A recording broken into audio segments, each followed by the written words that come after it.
ఆదిలాబాద్ జిల్లా జైనత్ మండలం సిరిసన్న గ్రామంలోని పల్లె ప్రకృతి వనం పచ్చదనంతో చూపరులను ఆకర్షిస్తుంది. రాళ్లుగల నేలల్లో 3 ఏళ్ల క్రితం నాటిన పూలు పండ్ల మొక్కలు ఏపుగా పెరిగాయి.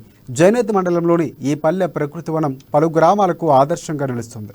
ఆహ్లాదాన్ని నింపేలా సేద తీరేలా పండ్లు సుందరీకరణ మొక్కలు నీడనిచ్చే మొక్కలను పెంచుతున్నారు. అలాగే ప్రకృతి వనంలో వాకింగ్ ట్రాక్లు ఏర్పాటు చేశారు. చుట్టూ కంచెను అమర్చారు. ఊరిలోని ప్రతి ఒక్కరూ ఉత్సాహంగా ఉల్లాసంగా ప్రకృతి వనంకు వచ్చి సేద తీరుతున్నారు.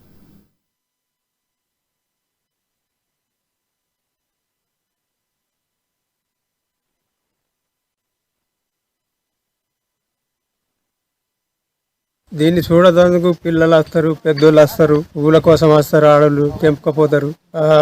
చిన్న నుంచి పెద్దగా ఇప్పుడు బాగా పెద్దగా అయినాయి చెట్లు. ఇప్పుడు ఎక్కడ లేదు మన ఆదిలాబాద్ జిల్లాలో ఎక్కడ లేదు. ఇటువంటి చెట్లు, పూల చెట్లు ఉన్నాయి, జామ చెట్లు ఉన్నాయి, సంగడి చెట్లు ఉన్నాయి.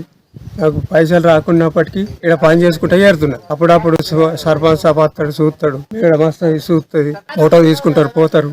పని చేస్తున్నా లేదని గడ్డి కూడా జరుగుతుంది, పనిచేసుడు జరుగుతుంది, చీపి పట్టి ఊడ్చేసి ఆకంతా అక్కడ అవతల పోసుడు జరుగుతుంది. ఇట్లా చేసుడు ఉన్నది. ఈ నీళ్లు పట్టుడు పొద్దుమట్టు తెచ్చుకొని ట్యాంకర్ పొద్దుగల్లా పొద్దుమట్టు నీళ్లు పోయడం జరుగుతుంది. ఒకనాడు తప్పించి ఒకనాడు. అయితే ఈ చెట్లు ఎందుకు ఇట్లా అవుతున్నాయి అంటే మీరు ఎక్కడన్నా దావల్లి ఒక ఫీడ్ వరకు